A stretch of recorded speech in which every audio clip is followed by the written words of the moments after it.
Anecdote numéro 4.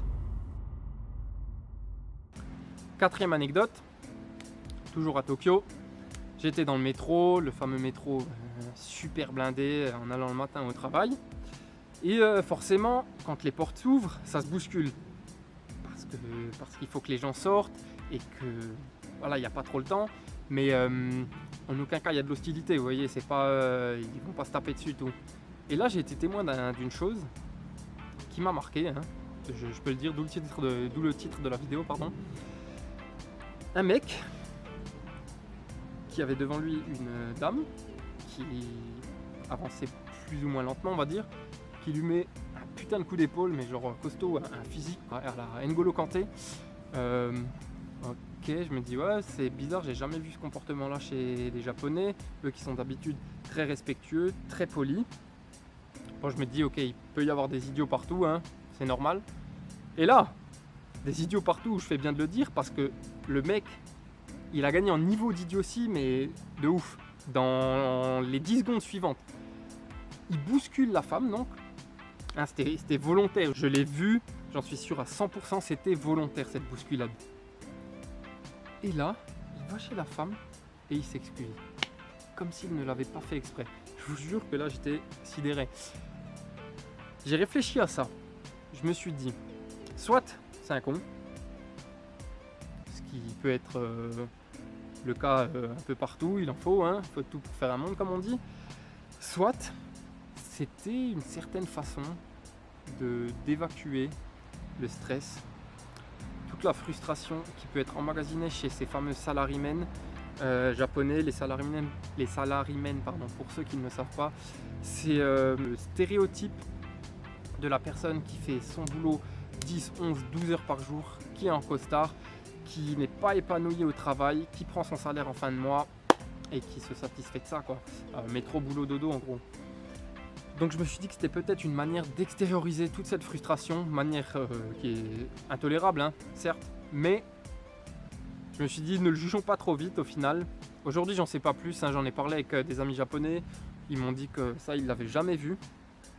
Je sais pas, si vous avez des idées, dites-le moi dans les commentaires, parce que là je colle. Anecdote numéro 5.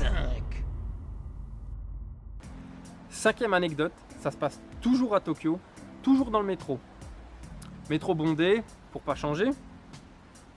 Je suis assis, y a une dame qui entre, elle était pas vieille, hein, genre elle avait la quarantaine. Mais je me dis allez hop, je laisse ma place, de toute façon j'allais sortir dans quelques arrêts. Je laisse ma place, au début elle refuse un peu, finalement j'insiste, elle s'assoit, ok, elle me remercie. Je sors du métro à Shinjuku, donc au terminus, la grande gare de Shinjuku. J'ai mes écouteurs, je marche, et là, 3-4 minutes après, ça me tape sur l'épaule, je me retourne, cette dame à nouveau. La dame m'offre une friandise. Je dis mais comment ça? Elle me dit, vous avez été très aimable, elle fait l'effort de parler en anglais, parce que je ne sais pas si vous le savez, mais les Japonais galèrent en anglais, hein. Elle m'offre une friandise pour me remercier de lui avoir laissé ma place dans le métro. Je dis non mais c'est bon, c'est voilà, normal, c'est la politesse, voilà. Et elle insiste, donc forcément j'accepte. Mais là encore je me suis dit, waouh, la bonté des Japonais, j'espère qu'elle ne les perdra pas, mais c'est vrai qu'elle atteint parfois des sommets et ça fait vraiment plaisir à voir que malgré toute la frustration dont je parlais tout à l'heure, le stress qui règne à Tokyo, des gens soient encore si bons, si généreux, si gentils. C'est tout pour mes anecdotes personnelles. On passe tout de suite à la 6e anecdote. On va aller chez Tamara et c'est elle qui va vous en parler parce que c'est quelque chose qui lui est arrivé à elle. A tout de suite. Anecdote bonus. On est maintenant chez ma meilleure pote Tamara. Elle est venue me voir l'année dernière au Japon pendant 1 mois et elle adorait le pays, certes, mais il lui arrivait une petite bricole qu'elle va vous raconter tout de suite. C'est à toi, Tamara. Hello tout le monde, effectivement j'ai adoré le Japon, dès que je pourrais y retourner voir Manu j'y vais sans problème, mais effectivement c'était la 2e semaine où j'étais là, il m'est arrivé un truc vraiment pas cool, je me promenais à Shinjuku et puis... Shinjuku. C'est plus sympa de dire Shinjuku. et donc comme une petite touriste, moi je prenais plein de photos, j'avais les yeux en l'air, je regardais le paysage, j'étais émerveillée. Et là, sorti de nulle part, un mec japonais d'une 30aine d'années, petit costard, petite mallette, je pense qu'il sortait du travail, qui m'accoste, il commence à discuter, bon, le mec était souriant, et en fait il était hyper étonné de me voir toute seule. Donc là je lui explique un peu avec mon super anglais que mon pote était en stage ici, donc que la semaine du coup moi je me promenais toute seule au Japon, enfin à Tokyo. Et donc là il me dit ok si ça te dit on peut aller boire un verre.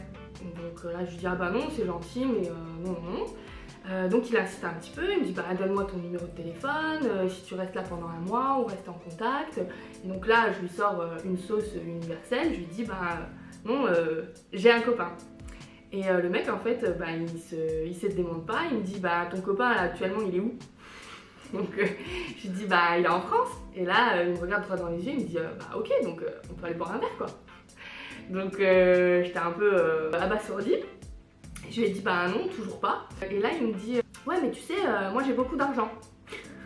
Donc sur le coup je fais pas le lien, je lui dis c'est bien pour toi, bon allez moi je dois y aller. Le mec me suit encore et au final il comprend et il part. Et donc un quart d'heure après j'étais dans une rue pas très fréquentée et le mec donc je sais pas s'il m'a suivi mais en tout cas on retombe nez à nez. Et là il me dit il réassiste, il me dit viens on va boire un verre, en plus je connais un hôtel pas loin donc en plus pourquoi tu veux me ramener dans un hôtel. Et il tombe nez à nez mais genre il t'avait suivi ou...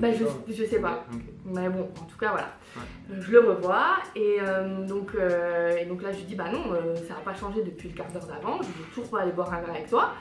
Et il me dit mais tu sais moi j'ai beaucoup d'argent et je te paye quoi. Donc déjà là je me suis sentie hyper humiliée. Ouais, normal. Et le fait d'être dans cette petite rue où il n'y avait personne, où j'étais toute seule et puis je me suis dit mais t'es à l'autre bout du monde et le mec en fait il peut faire ce qu'il veut de toi. Mais je me suis sentie vraiment impuissante et je pense que c'est un des pires sentiments au monde où on se sent vraiment comme une merde parce que voilà on se dit là sans défense quoi.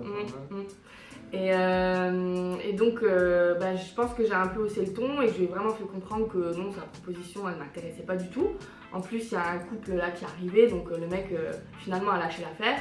Puis moi je suis rentrée tout de suite du coup parce que vraiment ça m'avait mis mal. Quand je suis arrivée non du coup je suis revenue à l'appart et le soir quand t'es rentrée Manu je lui ai même fait un câlin alors que... Qui n'arrive jamais.